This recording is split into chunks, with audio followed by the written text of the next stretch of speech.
So hello, welcome to the next video of this series। और हम बात कर चुके थे प्रीवियस लेक्चर में साइक्लोन के बारे में। ठीक है, साइक्लोन को हमने देखा था और उससे पहले हमने देखा था क्लाउड बर्स्ट को, बादल फटने की स्थिति कैसे उत्पन्न होती है, ये सारी चीजें पे हमने डिस्कस किया था। उससे पहले हमने लैंडस्लाइड वगैरह वो सब डिस्कस किया था। हम अभी नेचुरल हैजार्ड्स का ही टाइप चल रहा है एंड अमूमन ये खत्म होने ही वाला है बिकॉज इंडिया एक डाइवर्सिफाइड नेशन है। बिकॉज अगर आप अंटार्कटिका में जाओगे तो वहां पे डिजास्टर मैनेजमेंट केवल किसके बेसिस पे आएगा? बर्फ, ठंडी, है ना, कोल्ड वेव, ये सारी चीजें वगैरह जो भी है प्रोवेल करती है वहां पे। But India is a land of diversity. So वहां पे ऐसा होगा कि यहाँ पे ऐसा होगा कि सारी चीजें जो है आपके साथ होंगी, है ना। अर्थक्वेक भी होगा, यहाँ पे लैंडस्लाइड भी होगी, हमारे पास पहाड़ भी है तो उससे जुड़े मुद्दे हमारे पास होंगे। पानी भी यहाँ पे 120 बारिश होती है एनुअली, तो वो भी सारी चीजें उत्पन्न होंगी यहाँ पे।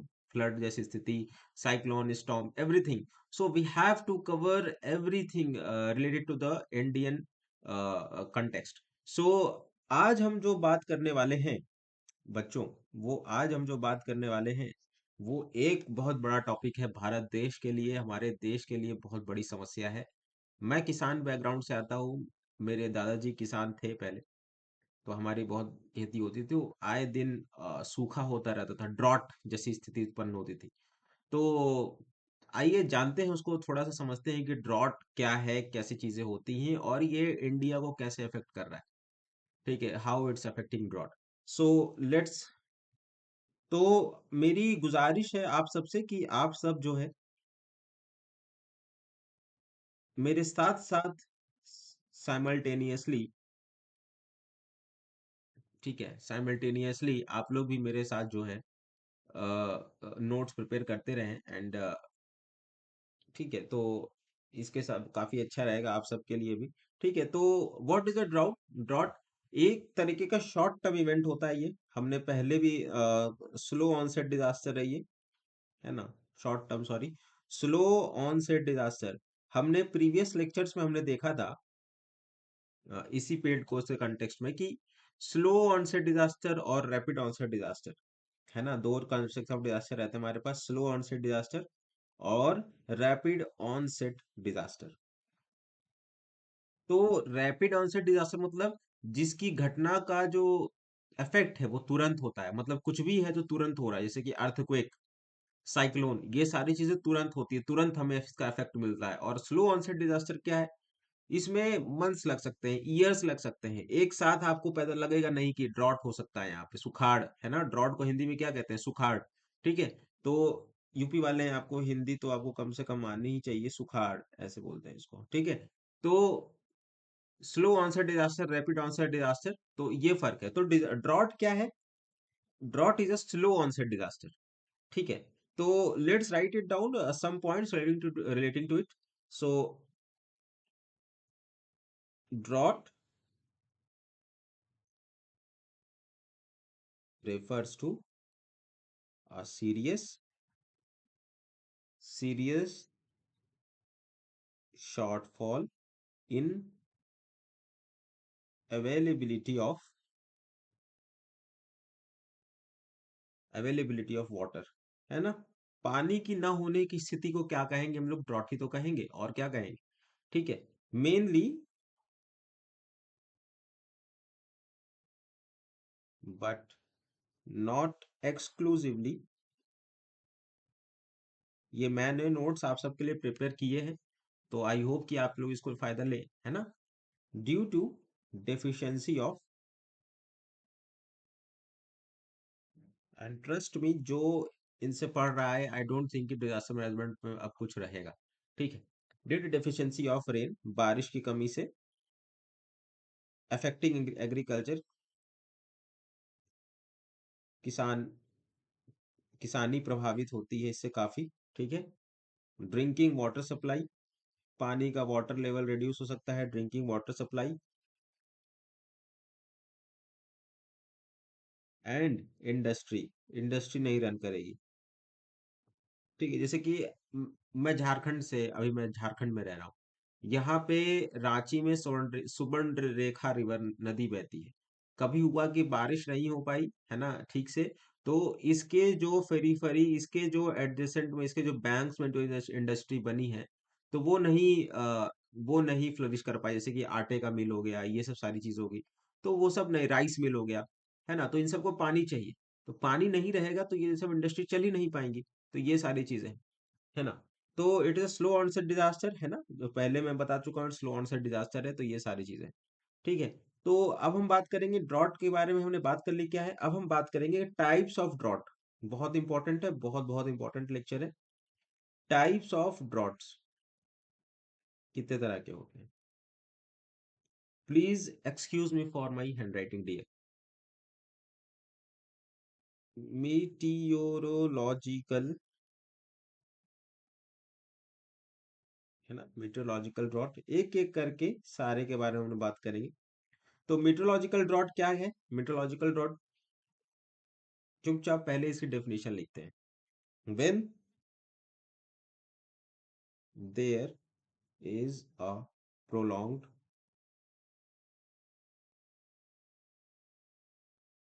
Period of inadequate rainfall marked with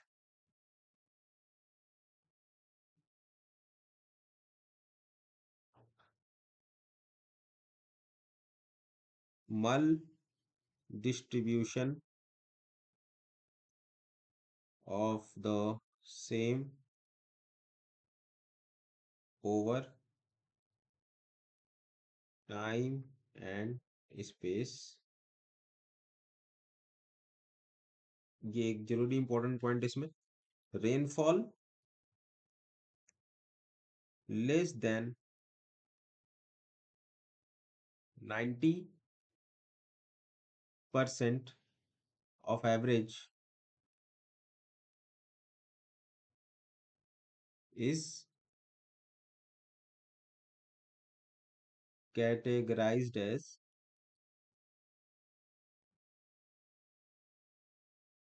meteorological drought। समझ गए।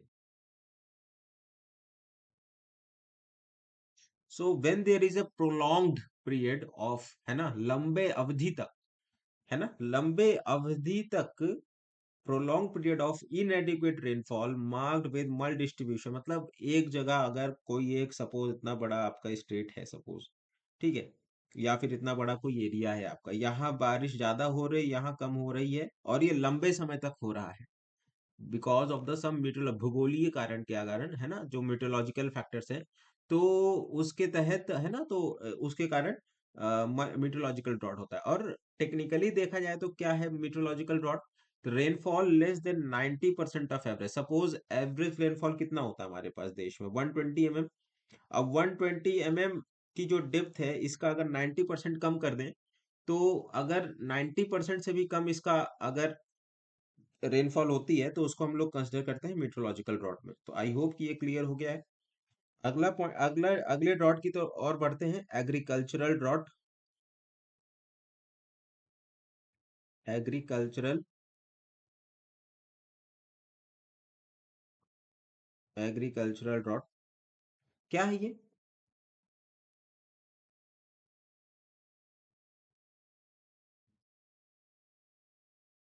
इसके बारे में एक पॉइंट लिख लेते हैं, the government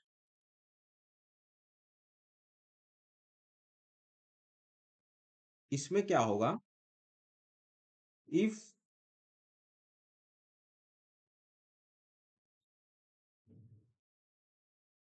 if an area has more than 30% of its gross crop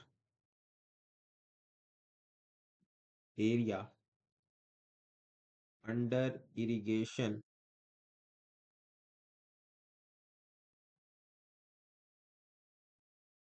the area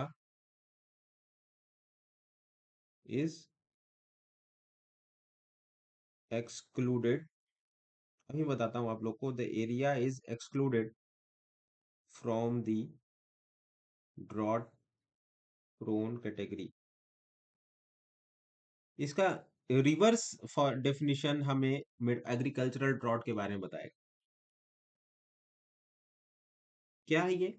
if an area, suppose कोई एक एरिया है हमारे पास, है ना, अगर जो भी 30% of its gross cropped area जो भी है, 30% of the gross cropped area, अगर ये हमारा ग्रॉस एरिया है, ठीक है, ये हमारा ग्रॉस एरिया, ये टोटल हमारा ग्रॉस एरिया, ग्रॉस मतलब सकल क्रॉप्ड एरिया अंडर इरिगेशन, है ना, अगर 30% से ज्यादा किसी भी इसका, इस एरिया का अगर मान लीजिए कि 30% से ज्यादा अगर हम लोग इसकी सिंचाई कर पा रहे हैं, तो वहां पे एग्रीकल्चर ड्रॉट नहीं उत्पन्न हो, एग्रीकल्चर ड्रॉट जैसी स्थिति वहां पे नहीं उत्पन्न होगी।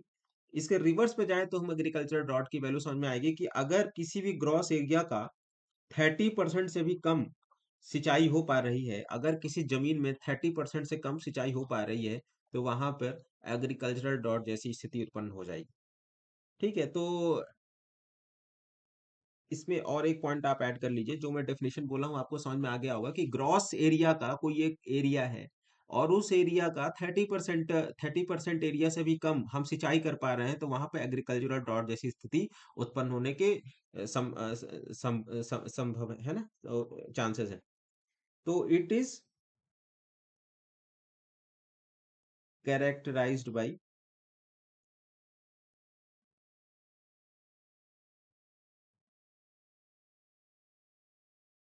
it is characterized by low soil moisture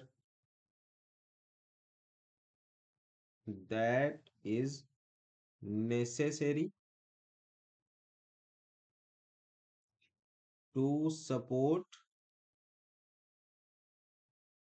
the crop,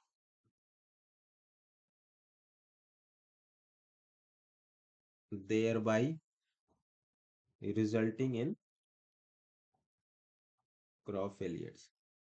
कहने का मतलब है सिंचाई इतनी कम हो गई कि सॉइल मॉइस्चर कंटेंट अपने आप कम हो गया।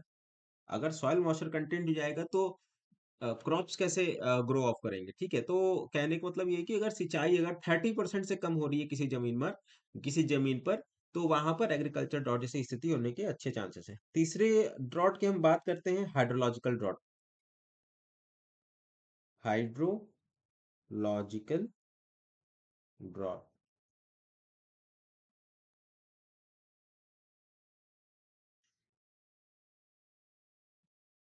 when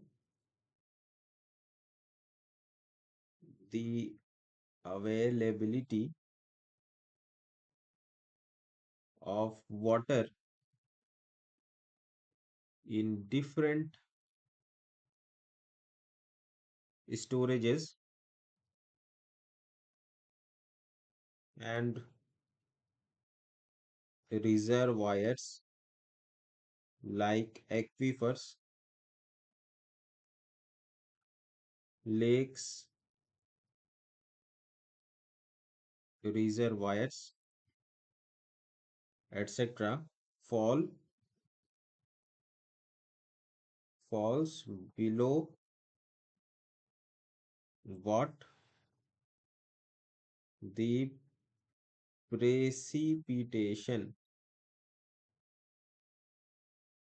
can replenish। समझ में आया आपको कि सपोज हम एक रिजर्वायर की बात कर रहे हैं, एक नेचुरल रिजर्वायर की बात कर रहे हैं, ठीक है। अब चलिए हम मान लेते हैं कि अभी एज ऑफ नाउ, अभी हमारे पास ठंडी का मौसम है, राइट? तो अभी तो पानी का लेवल बढ़ गया होगा, ठीक है। नाउ आफ्टर दैट ठंडी के बाद आ रही है गर्मी। अब गर्मी में क्या हुआ कि evaporation and all such cases की वजह से जो वाटर लेवल था वो इतना हो गया, ठीक है। तो अब जब बारिश आएगी तो फिर से जो लेवल था, ये जो कम हुआ है, ये फिर से बढ़कर इतना हो जाएगा इनिशियल केसेस पे। बट हमने इतना ज्यादा, या फिर कुछ भी केसेस के वजह से इतना ज्यादा हमने इसको यूज कर लिया इसी समय या फिर किसी भी समय, कि इसको बारिश जो है यहाँ तक भरने में सक्षम है, बारिश जो होगी यहाँ तक होगी, इस इनिशियल स्टेट पर ना ही ला पाएगी। ठीक है, तो यहाँ पर इसको हम लोग हाइड्रोलॉजिकल ड्रॉट की स्थिति जैसी उत्पन्न हो जाएगी, तो इसी को हम लोग हाइड्रोलॉजिकल ड्रॉट कहते हैं। ठीक है, तो हाइड्रोलॉजिकल ड्रॉट की ये सिंपल सी सीधी सी डेफिनेशन है। चौथे पॉइंट पे चौथा ड्रॉट हम लोग डिस्कस करेंगे, वो है ecological drought. Ecological drought, let's talk about this. So when the productivity of a natural ecosystem fails due to shortage of water and as a consequence of ecological distress, damages are induced in the ecosystem.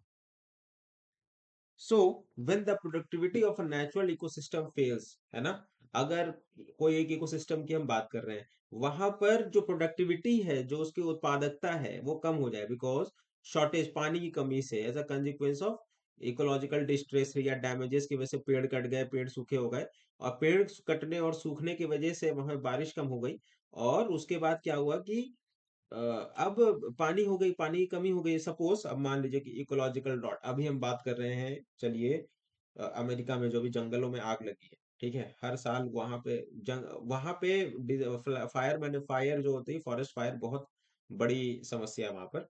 तो काफी ज्यादा उसमें research analysis लगती है। ठीक है, उस पर भी हम बात करेंगे अभी, फॉरेस्ट फायर पे भी।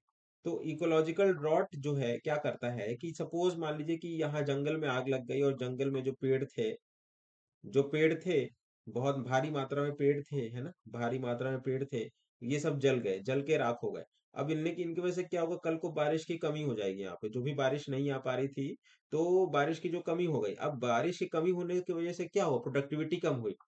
अब प्रोडक्टिविटी कम हुई तो वहां पे क्या होगा, इकोलॉजिकल ड्रॉट जैसी स्थिति उत्पन्न होगी। ठीक है, तो यही है simply, simple to simple ecological drought क्या है।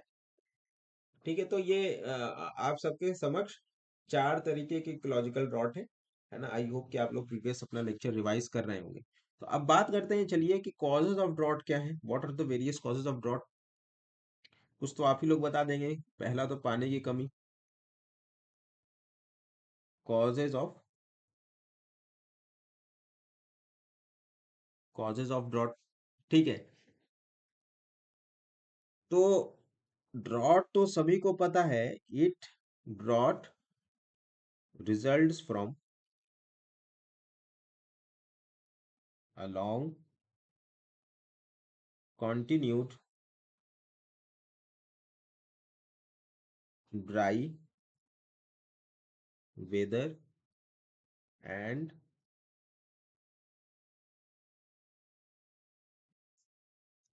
or insufficient rain, which causes loss of soil moisture, depletion of underground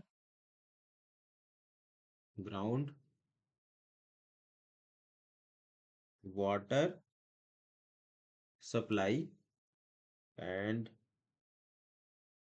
reduction of stream flow। Right, कोई दिक्कत तो इसमें नहीं है। तो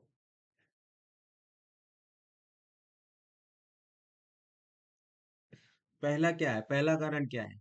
ठीक है, हमारे पास देश में लगभग 1150 तक की एवरेज एनुअल रेनफॉल बारिश होती है। ठीक है, एवरेज एनुअल रेनफॉल की बारिश होती है, राइट? सभी लोग इससे सहमत होंगे। ठीक है, तो और इसमें भी वेरिएशन होता है साल दर साल, है ना? And but comes with variation.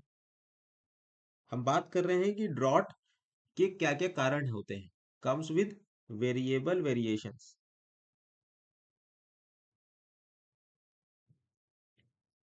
उसके बाद सेकंड पॉइंट इसमें क्यों होता है ड्रॉट, पहले और एक होता है कि दूसरा, कि हमारे पास जो होता है,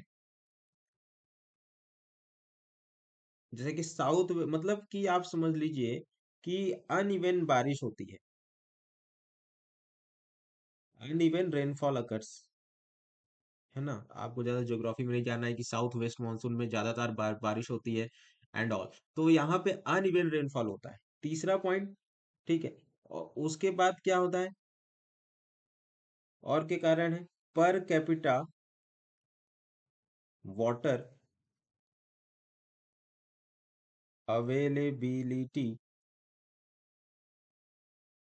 इन द कंट्री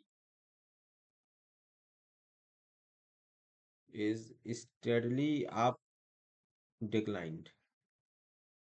भाई लोगों को पास पीने का पानी तक नहीं है, और ऐसे केस में किसानी तो उनसे छोड़ भी दीजिए। और traditional water harvesting practices, water harvesting practices, देखिए आपको एमसीक्यू में मैं क्या कर रहा हूं, आपको एमसीक्यू में तमाम ऑप्शंस रहेंगे जो मेरे नोट्स में नहीं है। जो मैं, इतनी तो मैं गारंटी है कि जो मैं डायमेंशंस आपको कवर करवा रहा हूँ, वो डायमेंशन कोई और नहीं करवा पाएगा। ठीक है, तो जो मैं पढ़ा रहा हूँ, आपकी ये तार्किक क्षमता होनी चाहिए कि जीएस में आप पॉइंट्स को रिलेट कर पाए। कोई भी कोचिंग, याद रखिए कि कोई भी कोचिंग जो है आपको जीएस पढ़वा नहीं सकती। आप बड़े बड़े कोचिंग्स पे अगर आप जाओगे, आप देखोगे कि यूपीएससी के लिए तमाम चीजें हैं, कोई पेपर का लेवल मीट ही नहीं कर पाता है यूपीएससी सिविल सर्विसेज का, जीएस का, है ना? इतने साधे, इतनी ज्यादा संसाधन है इन सबके पास, और इतनी ज्यादा इन लोग के पास रिसोर्सेज हैं, और जो भी है ना, इंफ्रास्ट्रक्चर है, तो कोई जीएस के पेपर को छू नहीं पाता है। वही बच्चे क्वालिफाई कर पाते हैं जो पैटर्न को समझते हैं कि हाँ ये डोमेन है, ये एमसीक्यू है, ये इस पैटर्न पे एमसीक्यू आ रहा है, तो इसी पैटर्न के एमसीक्यू पर यही आंसर हो सकता है ना? अगर हम बात कर रहे हैं डिजास्टर मैनेजमेंट में कि कॉजेज ऑफ ड्रॉट क्या होगा, तो एक कॉज होगा अनइवन रेनफॉल होता है, पानी कम होता है, और एक कॉज होगा, सपोज मानिए कि ओरोग्राफिक रेनफॉल इफेक्ट, तो बिल्कुल ये ड्रॉट का कंडीशन इफेक्ट कर सकता है। तो कहने का मतलब, आपको कोई आपको जीएस घोल के पिला नहीं सकता। आपका कॉन्सेप्ट जो आप अंडरस्टैंड करते हैं और आपका थॉट प्रोसेस क्या है, वही आपको इसमें प्री क्वालिफाई कर पाएगा। Are you getting my point? So आपको सारी चीजें जो है ना, समझनी है, अच्छे से समझनी है, थोड़ा सा रिलेट करना है। अदरवाइज आपको लगे कि मैं ये इस पर्टिकुलर नोट्स को, कोई भी जीएस का नोट्स कोई भी सफिशिएंट नहीं है, आप किसी मार्केट में चले जाइए, मैं बार बार आप लोग को ये बता रहा हूँ। अपने आप को समझिए कि हाँ ये डोमेन हो सकता है, you have to engrave the topics, है ना? आपको खुद रिलेट करना होगा टॉपिक्स को, कैसे कैसे चीजें हैं। कोई आपको पेपर में, यहाँ तो मैं बता दे रहा हूँ कि हाँ ये सारी चीजें, आपको जब तक इसका 5-10 बार रिवीजन नहीं करिएगा, तो ये चीजें बिल्कुल वेस्ट हो जाएंगी। ठीक है, तो ट्रेडिशनल वाटर प्रैक्टिसेस जो इसमें चीजें थी, उसको हम हैव बीन लार्जली अबेंडन, है ना? खत्म ही कर दिया गया है। ठीक है, तो ये सारा चीज है। तो कॉजेज ऑफ ड्रॉट आपके सामने ये रहा। ठीक है, तो हमारे पास 5 drought situations, the IMD,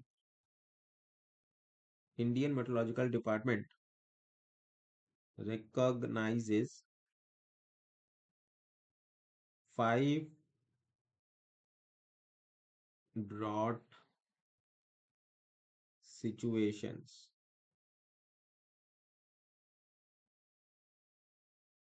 1, drought week. तो आईएमडी क्या करता है, 5 ड्रॉट की स्थिति बताता है। है ना। पांच उसको क्या, आईएमडी ने 5 ड्रॉट की सिचुएशंस बताई हैं, तो कौन कौन से हैं आइए जानते हैं। पहला ड्रॉट वीक, क्या कह रहा है ये ड्रॉट वीक, कि when the weekly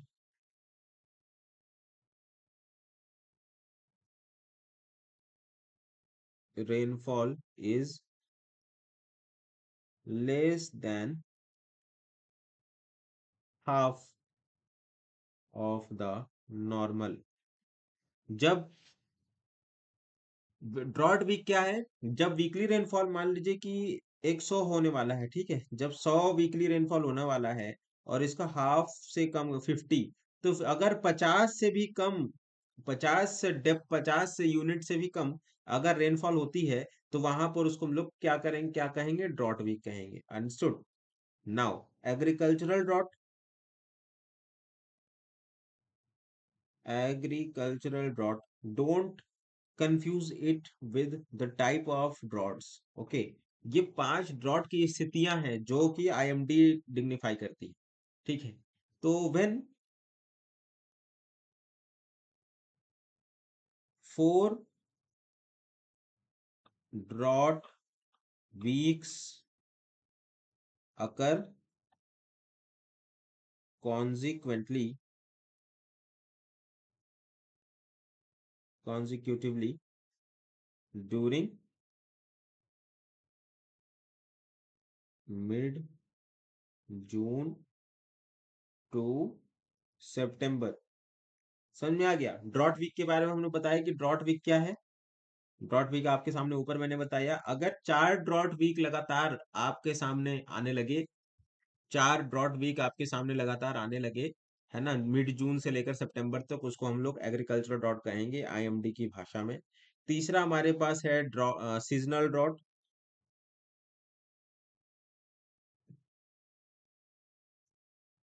seasonal drought, what it says, when seasonal rainfall is deficient by more than the standard deviation from the normal, when seasonal rainfall is deficient by more than the standard deviation, ठीक है, when the seasonal rainfall is deficient, जितना standard deviation होना चाहिए था उससे कई गुना ज्यादा deficient है, तो वहां पर उसको हम लोग सीजनल ड्रॉट कहते हैं। राइट, आसान आसान है। 4 drought year,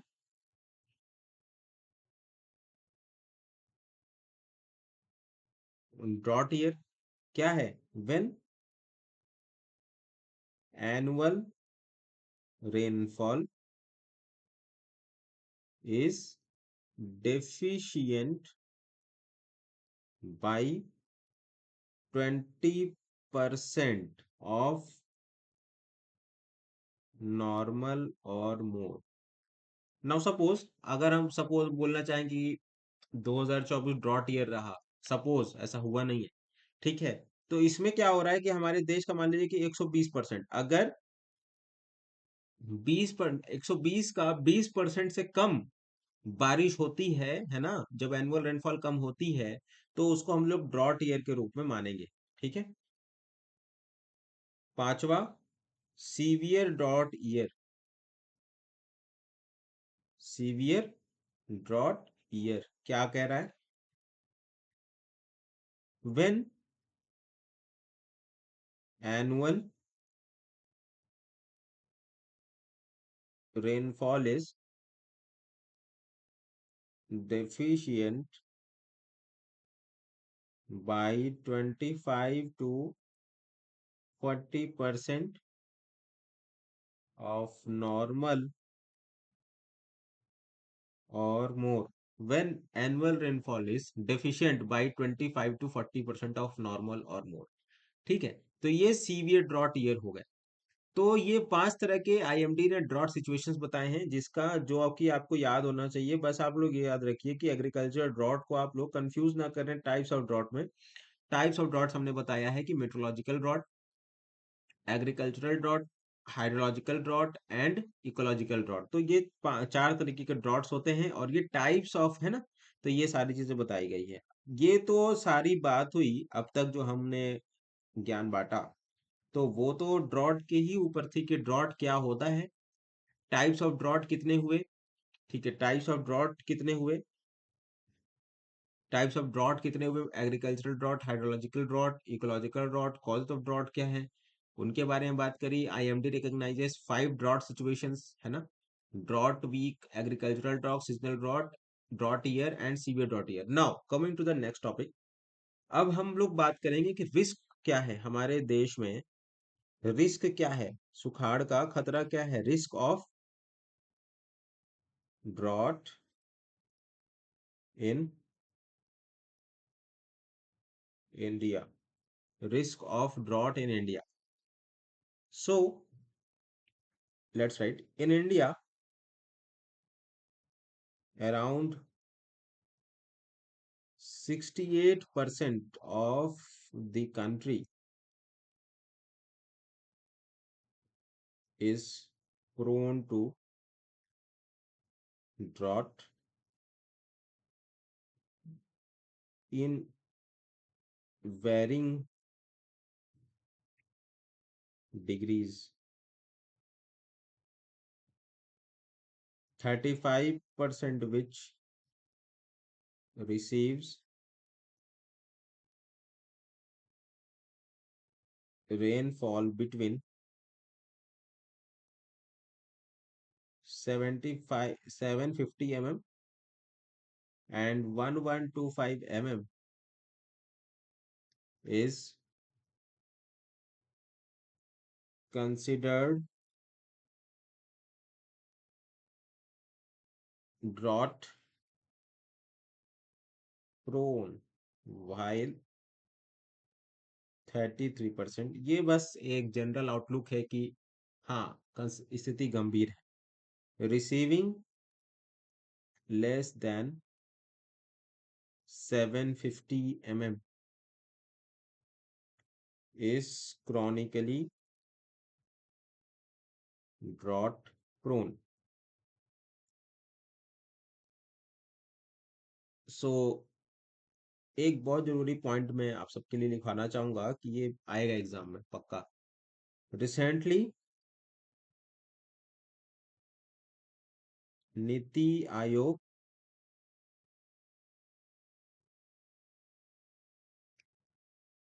under the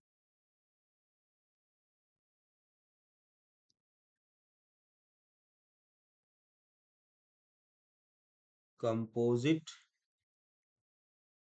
water management index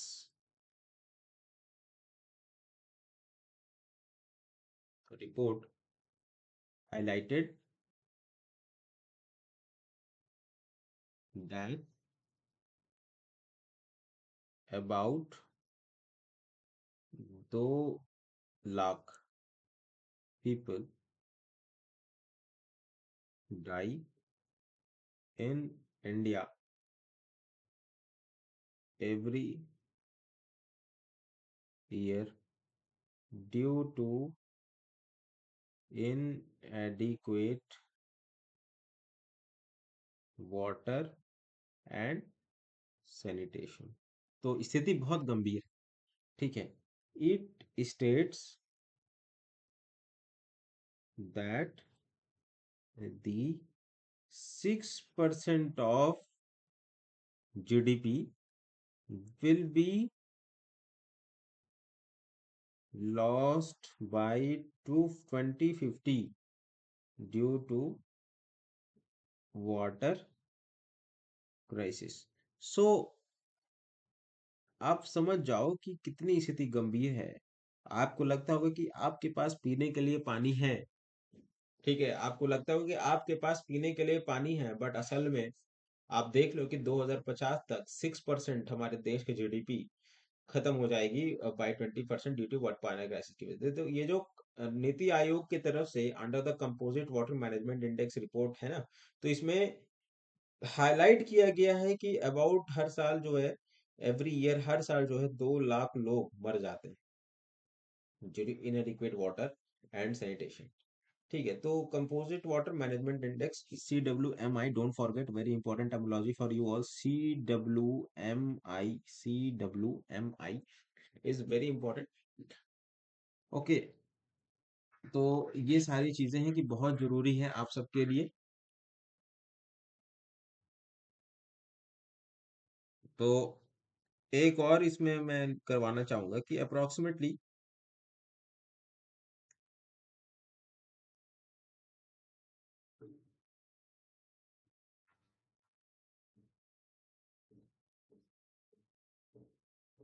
820 million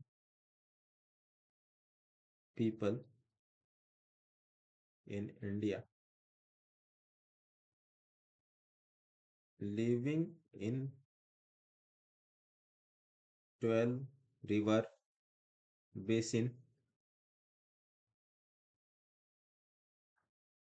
across the country have per capita water availability close to or lower than 1000 metre cube. The official threshold for water scarcity, the water scarcity as per the,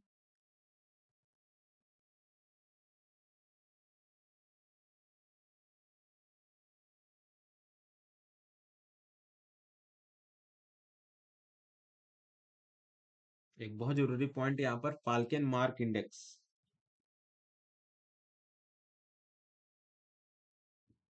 so what is this?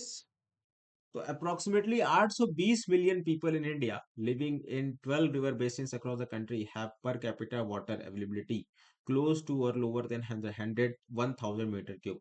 और Falkenmark index से हम लोग क्या major करते हैं? Water threshold है ना, water थे falcon mark index very important. तो ये आप लोग को देखना है। ठीक है, आगे अब बढ़ते हैं कि एनडीएमए की गाइडलाइंस क्या कहती है।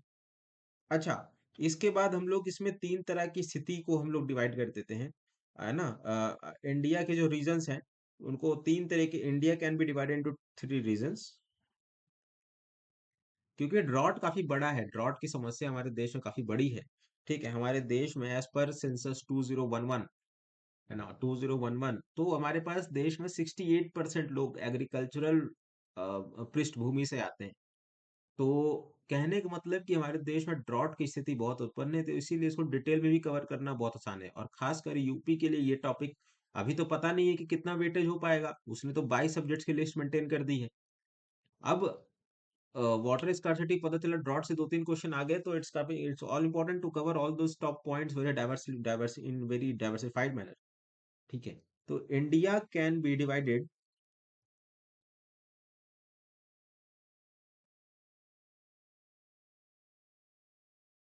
Into the 3 regions: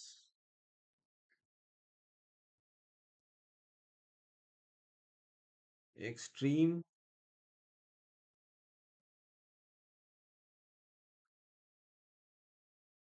drought affected areas, okay, दूसरा सीवियर ड्रॉट अफेक्टेड एरियाज, तीसरा मॉडरेट ड्रॉट अफेक्टेड एरियाज। ठीक है, तो एक्सट्रीम ड्रॉट में कौन कौन से एरिया हैं? Let's write some of the points that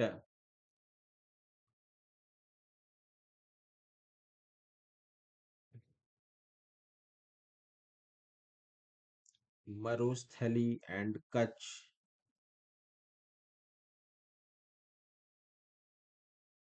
regions of Gujarat fall in this category. ठीक है, आपको केवल इतना लिखना है। ठीक है, उसके बाद जैसलमेर हो गया, जैसलमेर, जैसलमेर बाड़मेर, तो इसमें ये फॉलो करते हैं। उसके बाद यहाँ पे आते हैं सीवियर ड्रॉट कंडीशन में most parts of eastern Rajasthan, eastern Rajasthan and MP के कुछ पार्ट्स, मध्य प्रदेश के कुछ पार्ट्स, उसके बाद महाराष्ट्र का ईस्टर्न पार्ट्स, महाराष्ट्र के ईस्टर्न पार्ट्स, उसके बाद interior parts of Andhra Pradesh and Karnataka, Andhra Pradesh Karnataka and उसके बाद तमिलनाडु। ठीक है, इसके कुछ कुछ पोर्शंस है, तो इसमें जो है ये सारी चीजें, और इसमें मॉडरेट क्या हो सकते हैं इसमें, है ना, northern parts of Rajasthan, northern parts of Rajasthan, northern parts, है ना, सदर्न डिस्ट्रिक्ट्स ऑफ यूपी, ये इंपॉर्टेंट हो जाता है यूपी के हिसाब से, सदर्न डिस्ट्रिक्ट्स ऑफ यूपी। ठीक है, और ये सारी चीजें। ठीक है, तो ये बेसिकली अमूमतः बात हुई कि भारत के परिदृश्य से ड्रॉट का खतरा कितना है हमारे पास, क्या क्या चीजें हैं हमारे पास। अब हम बात करते हैं, ठीक है, अभी तक तो ड्रॉट की ऊपर ही बात हो रही थी, अब हम बात करते हैं कि एनडीएमए की गाइडलाइंस क्या कहती हैं ड्रॉट पर। एनडीएमए गाइडलाइंस एक पूरे पैटर्न बना हुआ है, आप देख सकते हैं। पहले हम लोग समस्या को डिस्कस करते हैं, उसके बाद फिर खतरे को डिस्कस करते हैं, है ना। आप अगर देखें फ्लड में, आप देखिए, हमने पहले डिस्कस किया कि फ्लड क्या है, फ्लड के बाद हमने देखा कि भारत में फ्लड का कितना खतरा है, उसके बाद एनडीएमए की गाइडलाइन कितनी है फ्लड में। तो ऐसे ही एक पूरी हायरार्की बनी हुई है। तो आप जो हमारे प्रीवियस लेक्चर में, पीड लेक्चर्स में अगर आप हैं, तो वहाँ पे आप देख सकते हैं, काफी डाइवर्सिफाइड तरीके से पूरा प्रिपेयर किया गया है। और मेरे साथ आप भी मेहनत करें और लिखें चीज़ों को, क्योंकि लिखने से यही सब्जेक्ट यहीं पे खत्म हो जाएगा, यहीं पे इस सब्जेक्ट का काम तमाम हो जाएगा। A4 शीट लीजिए और लिखिए। ठीक है, तो उसके बाद क्या है, ये एनडीएमए गाइडलाइंस क्या कह रही है? सेपरेट ड्रॉट मॉनिटरिंग सेल्स, डीएमसीज कहते हैं इसको, should be created, should be created at the state level under the control of SDM, है ना, जो विच विल प्रिपेयर, अरे सिंपल से क्या है, मॉनिटर करेगा और उसके बाद बताएगा कि हाँ यहाँ पे खतरा है, ड्रॉट का, वल्नरेबल है, ये सारी चीजें, है ना। Which will prepare vulnerability maps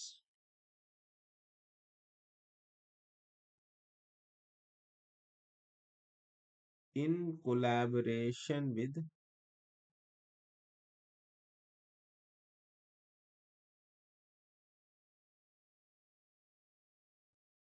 national remote sensing centre. ठीक है, उसके बाद control room should be established, है ना, जहां से सारा चीज मॉनिटर हो सके।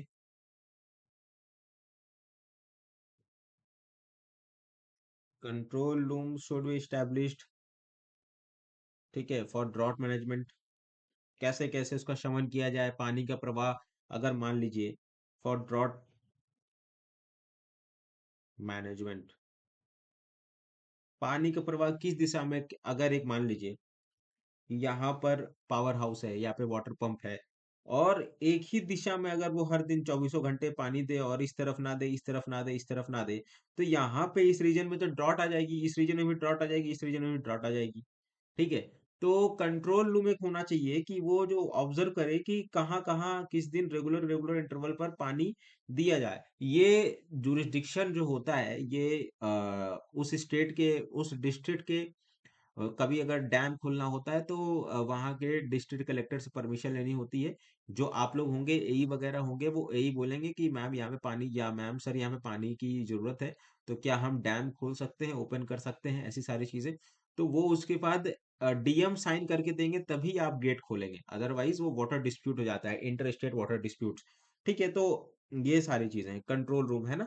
तो उसके बाद वाटरशेड डेवलपमेंट करना पड़ेगा अपन को, वाटरशेड डेवलपमेंट अप्रोच करना पड़ेगा, वाटरशेड डेवलपमेंट अप्रोच फॉलो करना पड़ेगा।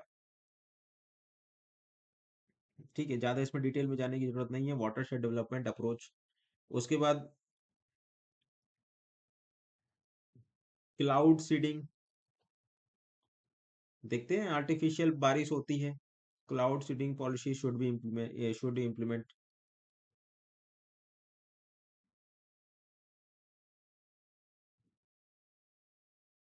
आर्टिफिशियल बारिश होती है, क्लाउड सीडिंग पॉलिसीज, एंड उसके बाद training and capacity building programmes, training and capacity building programmes. काफी लोग, आप लोग राजस्थान के कुछ वीडियोस देखते होंगे, तो वहां पे आपको समझ में आता होगा कि एक तालाब है, तालाब में क्या होगा कि अगर पानी हम लोग डालेंगे, तो ये तो पानी इनफिल्ट्रेट कर जाएगा, एंड सारी जो धरती है वो पूरा पानी एब्जॉर्ब कर जाएगी, तो ऐसे में किसानी के लिए पानी पीने के लिए नहीं रहेगा। तो ये संभव हुआ ट्रेनिंग और कैपेसिटी बिल्डिंग प्रोग्राम की वजह से, कि अब हम एक प्लास्टिक की पूरी के पूरी थैली इसमें लगा देते हैं, तो इससे क्या होता है कि पानी नीचे नहीं चल जा पाता है धरती में। और हम अपने अमूमन ड्रिप इरिगेशन परियोजना है ना, जो ड्रिप इरिगेशन सिंचाई परियोजना है, वो सारी चीजें हैं, तो उसको जो है लाते हैं, है ना। It will happen, it only is happening because of the training and capacity development programmes by the government to the people, है ना। तो ये सारी चीजें हैं। और उसके बाद कई सारे हम लोग और भी, अगर बायोटेक वगैरह और भी कई सारे चीजें हैं, मिनिस्ट्री ऑफ हॉर्टिकल्चर, ये सारी सब मिलके तो कुछ ऐसी चीजें कर सकते हैं कि जिससे थोड़ा सा आपके समय, क्योंकि अवधि क्या होगी, अगर क्रॉप पीरियड की अवधि ज्यादा होगी तो ज्यादा पानी एब्जॉर्प्शन, ज्यादा पानी देना पड़ेगा, ज्यादा पानी पिलाना पड़ेगा। अब ऐसे केस में अगर कितना अच्छा होगा कि अगर सीड की जो स्पैन है, शॉर्ट ड्यूरेशन वेराइटीज ला दी जाए, है ना। तो ऐसे करके बहुत सारी टेक्निक्स हम लोग एब्जॉर्ब कर सकते हैं, seeds with shorts variation, seeds with short duration varieties. ठीक है, and other techniques, right, intercropping, intercropping, mulching, weeding should be promoted.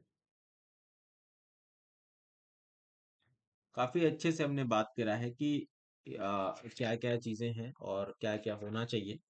ठीक है। तो आते हैं अब अगले, एक लास्ट इंपॉर्टेंट पॉइंट है ड्रॉट का, कि इम्पैक्ट एंड मिटिगेशन। ड्रॉट का क्या इम्पैक्ट है और उसको मिटिगेट कैसे किया जाए, ये पॉइंट करना इस नेचुरल हैजार्ड में ज्यादा जरूरी है। बिकॉज अब और किसी में नहीं, लेकिन ड्रॉट में करना ज्यादा जरूरी है। तो ड्रॉट प्रोन जो डिस्ट्रिक्ट्स हैं, drought prone districts account for 42% of the country cultivable lands. Okay, drought prone districts कौन कौन से हैं? अगर कंट्रीज का कल्टीबल लैंड्स का 42% है, ठीक है।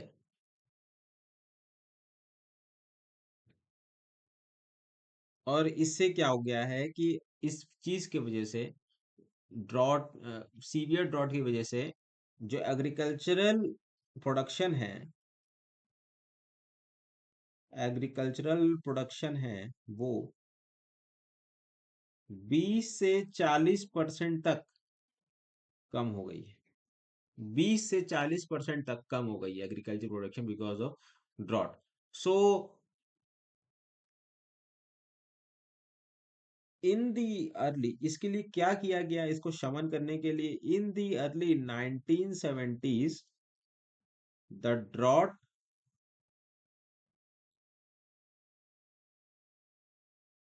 Prone areas programme, DPAP, and the desert development programme, DDP, were implemented.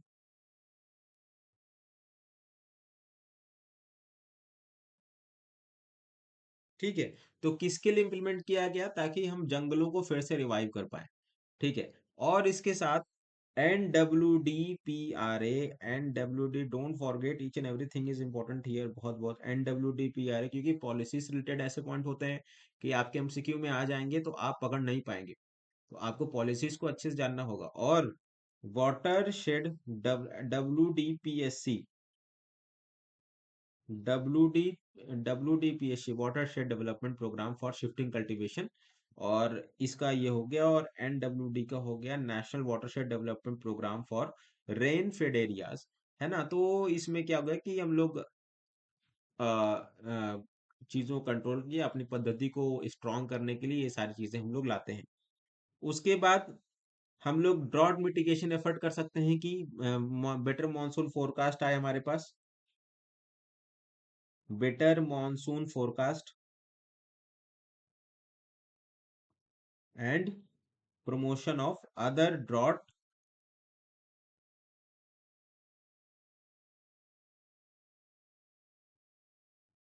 promotion of other drought proofing mechanism। ठीक है, और हमारे पास इंस्टीट्यूशनल फ्रेमवर्क हमारे पास कौन से हैं इसमें? बहुत जरूरी, इंस्टीट्यूशनल फ्रेमवर्क कौन सा है जो यहाँ पे वर्क कर रहा है? इंस्टीट्यूशनल फ्रेमवर्क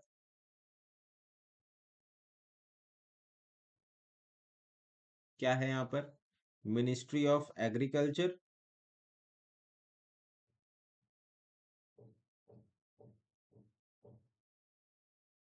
नोडल मिनिस्ट्री है। और मिनिस्ट्री ऑफ जल शक्ति, मिनिस्ट्री ऑफ जल शक्ति ड्रॉट मैनेजमेंट में सहभागी है। Okay, so this is all कि हमारे पास ये सारी चीजें होना बहुत जरूरी है।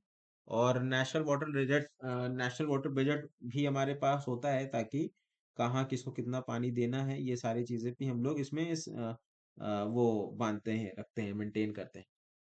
सो ड्रॉट को आज हमने इस क्लास में हमने काफी अच्छे तरीके से, काफी बखूबी, काफी डीप में डिस्कस किया। आई होप कि आपको ड्रॉट में अब कोई समस्या नहीं आने वाली, है ना। तो आगे हम एमसीक्यू सेशन भी लाएंगे, तो इसको आपको देखना है यूट्यूब पर, है ना। तब तक के लिए नोट्स रिवाइज करते रहिए और मेरे लेक्चर्स एंजॉय करते रहिए। तब तक के लिए thank you. Hello there everyone, welcome to GATE academy. और before going into the topics, we will be discussing some important things with you all guys। हमारे पास आरआरबी जेई का CBT 1 प्लस CBT 2 आप देख सकते हो स्क्रीन पे 777 का है ना। जो भी अगर आपको टेक्निकल का सारे सब्जेक्ट्स एंड आपके एप्टीट्यूड हो गए, रीजनिंग हो गए, जो भी आपके जनरल अवेयरनेस, जनरल साइंस हो गए, उनका सारा डिटेल लेक्चर इस कोर्स में है और बहुत ही चीप प्राइस में है। जो लोग CBT 1 की तैयारी करना चाहते हैं, केवल जिनका टेक्निकल हो रखा है, ठीक है, जैसे आपका टेक्निकल हो रखा है, आपने पहले से तैयारी कर रखी है, तो उसके लिए आपको ऐसा थोड़ी है ना कि आप फिर से सीबीटी टू का ही पैसा दो। तो आप सीबीटी वन में आप जाके इनरोल हो सकते हो, 499 का है, इसमें जीएसटी इंक्लूसिव है। ठीक है, 499 और 777 के अलावा आपको कुछ भी पैसे नहीं खर्च करने हैं। और काफी उम्दा कोर्स है, काफी बच्चे लेकर इससे लाभान्वित हैं। और आपको भी ये काम करना चाहिए कि अगर आप आरआरबी जेई के लिए सच में बहुत सीरियस हो, तो देखिए 22 लाख फॉर्म भरे गए हैं। ठीक है, 22 से 23 लाख ऐसा कुछ डेटा है। अगर 23 लाख में क्या सभी सीरियस हैं? नहीं, सभी सीरियस नहीं है। सीरियस वो है जो एक डेडिकेटेड कोर्स के साथ ही पढ़ाई करेगा और एक कोई अच्छी कोचिंग के साथ नाम जोड़ेगा, और उसके बाद या फिर खुद से ही सेल्फ स्टडी एट सिलेक्टेड और एक जो होता नहीं है स्टैंडर्ड सेट ऑफ लेक्चर्स देखेगा या स्टैंडर्ड सेट ऑफ नोट्स से पढ़ेगा, तो सिलेक्शन वहीं से होता है।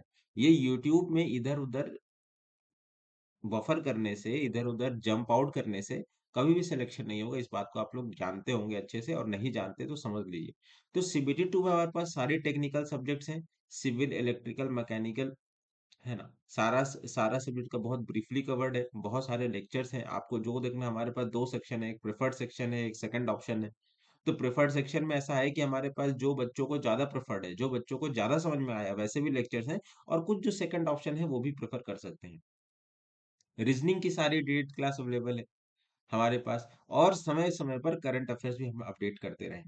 ठीक है, तो अभी 7900 पोस्ट है। आई होप कि ये 3000 पोस्ट और बढ़ने वाली है, जहां तक मेरी खबर है। तो इस चीज को अकाउंट करते हुए चलिए आगे बढ़ते हैं। हमारे पास गेट 2025 का भी एक काफी अच्छा कोर्स है, गेट 2026 का भी आप देख सकते हो, 4444 का कोर्स है। और गेट 2027 का भी कोर्स है, 6666। गेट 2025 का हमारे पास 2222 में है। तो जो बच्चे अगर बहुत ही चीप प्राइस में और बहुत ही अच्छे से तैयारी, बहुत ही क्वालिटेटिव प्रिपरेशन करना चाहते हैं, तो गेट एकेडमी के साथ आप ये कोर्स एनरोल करें और अपनी तैयारी को एक बहुत अच्छी धार दें। एंड आई होप कि अगले साल आप अच्छे से एक सिलेक्शन लेके आएं, और 2025 आपके लिए सफलता का वर्ष हो, और 2024 जो लोग एसएससी जेई सीबीडी टू का दे रहे होंगे, तो उनके लिए 2024 के एंड तक रिजल्ट आने की पूरी पूरी संभावना है। तो गेट 2027, और इसके साथ एक बहुत जरूरी सूचना आप सबके लिए कि GATE free smart course and dopamine course with GATE 2026 एंड 2027 वाले कोर्स, मतलब ये 4444 कोर्स के साथ और 6666 कोर्स के साथ स्मार्ट कोर्स और डोपामीन कोर्स दोनों ही अवेलेबल पूरे मुफ्त है। ठीक है, तो आप इसको जाके एनरोल कर सकते हो। आप जाके हमारे ऐप बाई आउट कर सकते हो, ऐप चेक कर सकते हो, वहां पे आप जाके देख सकते हो। Even you can go to our website, और डिस्क्रिप्शन लिंक में सारा कुछ अवेलेबल है, तो आप जाके रेफर कर सकते हो। इसके साथ ही आरआरबी जेई और एसएससी जेई का 777 में हमारे पास कोर्स अवेलेबल है for those who are preparing for SSC JE 2025, right. तो आपको अच्छे से आप तैयारी करो, बहुत अच्छा समय है वैकेंसी का, है ना। आपको हर चीज आने वाली है। कैंपस रिक्रूटमेंट ट्रेनिंग 777 रुपीज में, अगर आप फाइनल ईयर कैंडिडेट हैं। ठीक है, अगर आप फाइनल ईयर कैंडिडेट हो एंड आपको करनी है कैंपस की तैयारी, कंपनी आ रही होंगी कुछ, प्राइवेट कंपनीज आ रही होंगी या फिर कोई भी कंपनी आ रही होंगी। ठीक है, तो आप जाके इवन एमटेक वाले भी कुछ लोग एनरोल हो सकते हैं इसमें। एमटेक वाले को, ये सब जो एमटेक कर रहे होंगे या उनके पास अगर कैंपस रिक्रूटमेंट ट्रेनिंग करना हो, नहीं क्या क्या कैसे कैसे चीजें प्रोसीजर्स फॉलो होते हैं, क्या क्या चीजें बोलनी होती है, तो ये सारा चीज इस कैंपस रिक्रूटमेंट ट्रेनिंग में है, मात्र 777 रुपीज में। All state AE and JE इस साल और अगले साल एई और जेई वैकेंसीज की बहुत भरमार है। And you are very lucky to have in this year. समझे, बहुत लकी है आपकी, आपके सामने ये वैकेंसी आ रही है। अदरवाइज अभी तो 2-3 सालों से कोविड आया और ये सब आया, तो ज्यादा वैकेंसी कुछ आई नहीं। बट अब देखिए, आरपीएससी एई हमारे पास, यूपीपीएससी एई की भी खबर आ रही है कि सितंबर अक्टूबर में आ जाएगा। ठीक है, एंड उसके बाद अभी एमपीपीएससी एई की बात हो रही, बीपीएससी एई का कुछ प्राइवेटाइजेशन वाला कल्चर चल रहा है, बट आई होप कि उसका भी निर्णय हो जाएगा कि मे बी सरकार कुछ डिसीजन ले इंजीनियरों के पक्ष में। तो ये सब सारा चीज आप लोग देख सकते हो। तो कहने का मतलब ये है कि स्टेट का एई का वैकेंसी बहुत ज्यादा प्रीसियस, और मतलब डायरेक्ट आपको एसडीओ की पोस्ट मिलती है, जो रोले वाली जॉब होती है, तो वो बहुत जरूरी है। और ऐसा नहीं है कि जब नोटिफिकेशन आएगा तभी तैयारी करेंगे, तो समझ लीजिए कि ऐसे लोगों का कभी सिलेक्शन नहीं होता है। इतना तो मेरा पास्ट एक्सपीरियंस है कि जैसे वैकेंट नोटिफिकेशन आएगा और वैसे ही तैयारी करेंगे, तो नो एज, आपको कोई एज नहीं मिलता है। ठीक है, एंड आप बहुत परेशान हो जाओगे, 3 महीने में एग्जाम ले लेगा। सरकार सरकार का चीजें हैं निर्धारण, उनका अलग तरीके से होता है, तो आप जानते होंगे सबकी 3 महीना लेगा कभी एग्जाम, कभी अभी अभी बीपीएससी यही वाला आया, आई थिंक जुलाई में आया, सितंबर में एग्जाम ले रहा था। अब मान लीजिए सितंबर में एग्जाम ले लेता, मे बी अभी तो नवंबर में पोस्टपोन कर दिया। ठीक है, अगर नवंबर में पोस्टपोन कर दिया, नहीं करता तो सितंबर में ही होता। और अगर नोटिफिकेशन के चक्कर में बैठे रहते तब तो फिर भाई फॉर्म तो भर नहीं पाते ना। तो this is the issue, these are the things. ठीक है, तो आप इसको अकाउंट करके रखो, एक समझदार आदमी हर चीज पहले से तैयार करके रखता है। ठीक है। Smart course and dopamine 555 combo हमारे पास 999 में अवेलेबल है। ईएससी नॉन टेक का 777 में। ईएससी नॉन टेक में क्या है कि अभी जो लोग तैयारी कर रहे हैं, काफी अच्छे समय नॉन टेक में अब हाथ लगाने का। ठीक है, अभी समय कुछ नहीं गया है। एंड जो भी कर रहे होंगे एंड कर रहे हैं, मतलब नॉन टेक तो आपको स्टार्ट कर देना चाहिए 2-3 महीने पहले। ठीक है, अगर नॉनटेक को आप उधार देना चाहते हैं, कई चीजें नहीं समझ में आती, इंजीनियरिंग ड्राइंग हो गया, एप्टीट्यूड हो गया, मटेरियल साइंस हो गया, ठीक है, प्रोजेक्ट प्रोजेक्ट मैनेजमेंट हो गया, तो ये सारा चीज अगर आपको रिवाइज करना है तो इतने सस्ते कॉम्बो में एक तरीके से रिवाइज हो जाएगा। आप वीडियो 1.5x और 2x में देखोगे तो सारा कुछ रिवाइज हो जाएगा, काफी अच्छे से रिवाइज हो जाएगा। गेट सब्जेक्ट वाइज कॉम्बो हमारे पास अवेलेबल है ना। अगर आपको सब्जेक्ट वाइज कुछ सब्जेक्ट्स आपने कर रखे हैं, जैसे सॉइल कर रखा है, आपने एफएम कर रखा है, then what is the need of buying for purchasing the course for soil and FM, isn't it logical, है ना। तो इसी के लिए सब्जेक्ट वाइज कॉम्बो भी हमारे पास अवेलेबल है। आप जाइए हमारे वहां पे कॉन्टैक्ट नंबर बात करिए, नहीं तो वेबसाइट पे जाओ। ठीक है, वहां पे आपको सारा चीज पता चलेगा। चलिए आइए देखते हैं आगे आपके पास और क्या क्या है। ठीक है, आप देख सकते हो गेट अकेडमी आपके लिए क्या क्या कर रहा है। तो ऑनलाइन टेस्ट सीरीज है, डिटेल्स है ना, फॉर ये फॉर 2025 के लिए। अब तो गेट में टेस्ट सीरीज लगाने का समय है, अभी नहीं लगाओगे तो कब लगाओगे। सब्जेक्ट वाइज टेस्ट है, basic level, subject wise test है, advance level, multiple subject test है, चैप्टर वाइज टेस्ट है, फुल लेंथ मॉक टेस्ट है। हर एक टेस्ट को गेट एग्जाम को अगर आपको अच्छे रैंक के साथ निकालना है, अच्छे आईआईटी से एमटेक करना है, अच्छे एनआईटी से एमटेक करना है, तो आपको आपकी प्रिपरेशन को आपको टेस्ट से देना होगा। बिना टेस्ट दिए ये बात आप जान लीजिए कि आपका सिलेक्शन नहीं हो रहा है। इस बात को आप बहुत अच्छे से समझिए कि बिना टेस्ट सीरीज में हाथ लगाए और 3-4 कोचिंग से, एक कोचिंग का क्या होता है, अगर आप एक ही कोचिंग का लोगे तो उसमें पैटर्न एक ही रहता है उन सबका, कि वो लोग एक बड़े चंक से क्वेश्चन लेते हैं और वहीं से वो लोग करते हैं। ऐसे ही आपको 3-4 कोचिंग का टेस्ट सीरीज लेना चाहिए बच्चों। ठीक है, बिना आपको वैलिड एक्सपीरियंस होने बिना नहीं होगा तो आप कैसे हैंडल करोगे। तो वो सब सारा चीज आपको ये टेस्ट सीरीज ही एज देगी। तो बिना टेस्ट सीरीज के तो आप बैठ के अगर जाओ, अगर बैठोगे एग्जाम में, तो I don't think that, sorry to say but I don't think that कि आप रैंक ले आ पाओगे। अच्छी क्वालिफाइंग नंबर आ सकते हैं बट रैंक अच्छी तभी आएगी जब 3-4 टेस्ट से गो थ्रू हो। राइट, तो ये सब आपको अकाउंट करना है। Subject wise test basic level 10 test है, आप देख सकते हो। Subject wise test advance level 10 test है। मल्टीपल सब्जेक्ट टेस्ट है 10 टेस्ट है। चैप्टर वाइज टेस्ट है 100 test, chapter wise test 100 test, please note it. Full length mock GATE पूरा है 10 टेस्ट, है ना, तो इसको आप अकाउंट करके रखो। इसके साथ गेट सिविल की पीवाईक्यू की ई बुक भी अवेलेबल है हमारे पास। तो प्राइस है 222 में। ठीक है, और प्लस जीएसटी इसमें अलग से। गूगल ई बुक का डिस्क्रिप्शन लिंक में है। तो इसमें आप देख सकते हो कि engineering mathematics, strength of material, RCC and structure and pre stress concrete, structural analysis, general aptitude, design of steel structure, geometrics engineering, construction materials and management and engineering mechanics, ये सारा कुछ यहाँ पे अवेलेबल है इस पीवाईक्यू की volume book में। ठीक है, और आप देख सकते हो कि 38 ईयर्स का, ये बहुत बड़ी बात है, नॉर्मली इसको लोग प्रोवाइड नहीं करते। 38 ईयर्स का जो ये यहाँ पे है ना चंक, ये बहुत जरूरी है कि आपको वेरिड एक्सपीरियंस से गो थ्रू होना पड़ेगा। बिकॉज आप, मैं मानता हूँ कि अगर आप टेस्ट सीरीज लगाओगे और पीआईक्यू लगाओगे, आप अगर आप उसको, मतलब क्या कहूंगा मैं, रटना तो नहीं चाहिए बट इतना आप गो थ्रू हो जाओगे अगर, कि आप टेस्ट सीरीज और पीवाईक्यू अच्छे से कर रहे हो, तो आपके 50 नंबर तो कहीं नहीं गए। अगर आप केवल पीवाईक्यू कर रहे हो ढंग से and you are mugging up all the formulas, then 30 number तो आपके कहीं नहीं गए। ठीक है, तो इसको भी एक आप अकाउंट करके रख सकते हो। गेट सिविल पीवाईक्यू वॉल्यूम 2 है ना, तो यहाँ भी 38 ईयर्स का है। इसकी भी प्राइस 222 है। इसमें क्या क्या है वॉल्यूम 2 में? जियो टेक्निकल इंजीनियरिंग है, फ्लूइड मैकेनिक्स है, ट्रांसपोर्टेशन इंजीनियरिंग है, इन्वायरमेंटल इंजीनियरिंग है, इंजीनियरिंग हाइड्रोलॉजी है, इरिगेशन इंजीनियरिंग है। तो ये सारा चीजें आप देख सकते हो कि 800 पेजेस में लगभग अवेलेबल है। तो कहने का मतलब यही है कि काफी अच्छा सब डिजाइन है। 38 ईयर्स में टॉपिक वाइज सब कुछ दिया हुआ है, आप देख सकते हो। टॉपिक वाइज प्रीवियस 38 ईयर्स, तो यू कांट इसको टेक आप लाइटली नहीं ले सकते, काफी क्वालिटेटिव कंटेंट है।